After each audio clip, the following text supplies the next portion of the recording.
Oi, gente, tudo bem com vocês? Hoje eu resolvi gravar sobre as terapias de uma maneira diferente. Então, eu vou falar as experiências que eu tive com as terapias, os resultados, enfim, vou contar algumas histórias que eu acredito que dessa forma vocês entendam melhor como que funciona cada terapia, né? Na percepção do dia a dia, quando eu vou explicar as terapias para os tutores, eu percebo que essa é a melhor maneira de explicar. Então, agora eu vou trazer em formato de vídeo para quem tem dúvida e tem vergonha de perguntar ou acaba passando despercebido, enfim, na correria do dia a dia. Então, eu vou trazer um pouquinho aqui das experiências que eu já tive com cada terapia. Essa semana eu fui questionada, assim, a grande maioria das pessoas que me procuraram para falar sobre terapia foi sobre a comunicação telepática, que eu acredito que seja uma das terapias mais curiosas, assim, para os tutores, né? Então, hoje eu vou começar falando dela, tá? A comunicação telepática, eu sempre digo, eu vou dar sempre uma introduçãozinha aqui antes de contar o relato da história.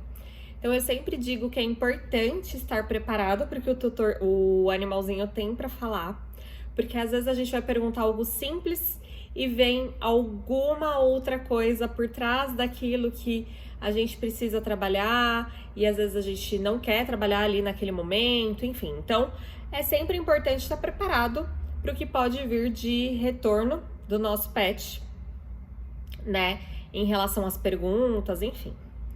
Quando eu vou fazer a comunicação telepática, eu pego menos quantidade de informações possíveis. Eu prefiro pegar uma foto, o nome e se o tutor quer perguntar alguma coisa ou não, né? Às vezes é algum caso de doença, o tutor tem alguma coisa mais específica, ou o tutor quer saber se tá tudo bem dentro de casa, enfim. Então eu pergunto pro tutor se ele quer fazer alguma pergunta ou não, se a comunicação é livre e a gente vai conversando ali, tá? Além disso, a gente pode fazer comunicação com insetos, pode fazer com qualquer tipo de animal. Então, eu já fiz com inseto, vou falar a experiência aqui também, como que foi, assim, foi muito legal a experiência do retorno que esse inseto trouxe pra gente, que a gente ficou, assim, chocado. E, enfim, então eu vou contar também sobre isso, tá bom? Então, vamos começar. O primeiro relato de comunicação que eu vou contar para vocês vai ser sobre um cãozinho que eu vou usar nomes sempre fictícios, tá? Tanto dos tutores quanto dos cãezinhos para preservar a história, tá? Das pessoas, dos clientes e tudo mais. Então, eu tinha esse cãozinho como cliente, né? O Paulo. Vamos chamar ele de Paulo.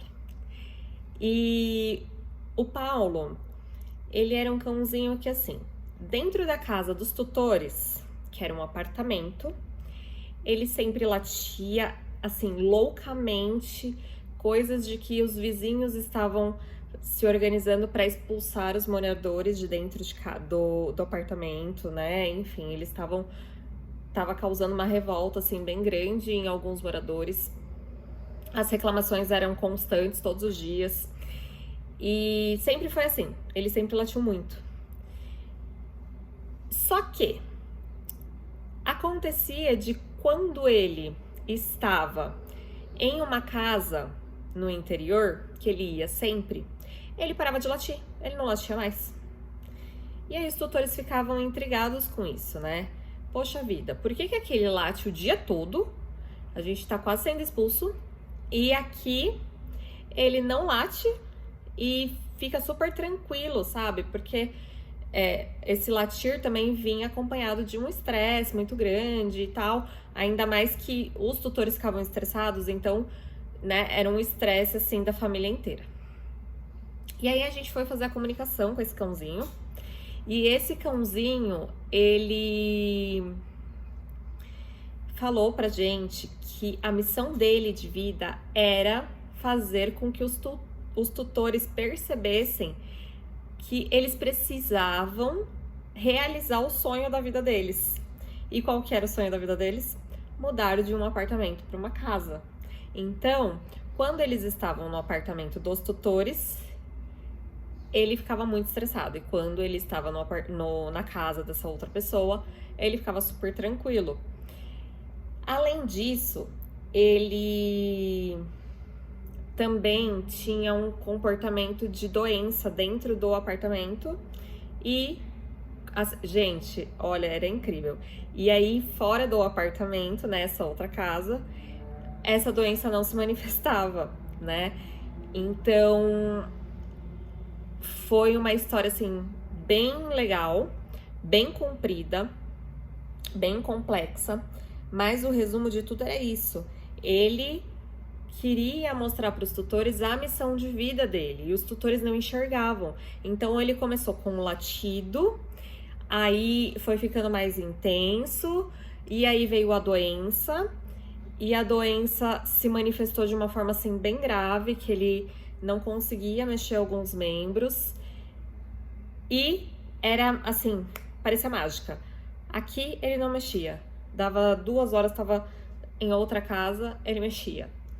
Então ele trouxe esse comportamento para os tutores entenderem, perceberem, e ele falou que enquanto a missão de vida dele não for cumprida, ele sempre vai arrumar uma maneira de incentivar os tutores a ir para uma casa. Então, esse é o relato desse cãozinho. Eu vou falar aqui outros relatos, mas é algo surpreendente porque, assim, os tutores não tinham ideia, né, na verdade, de que era mais uma lição de vida do que, não gosto do apartamento. Eles acharam que ia ser algo assim, sabe? Mas não, era para os tutores tomarem coragem, tomarem essa atitude de ir para uma casa que é o sonho deles da vida inteira, né? Desde quando eles estão juntos, casados há 30 e poucos anos, eles têm esse sonho de vida, e esse cãozinho veio para mostrar isso para eles e para incentivar ainda mais a mudança de casa deles. Eu espero que vocês tenham gostado, e eu vou trazer mais histórias para vocês, tanto da comunicação quanto das outras terapias.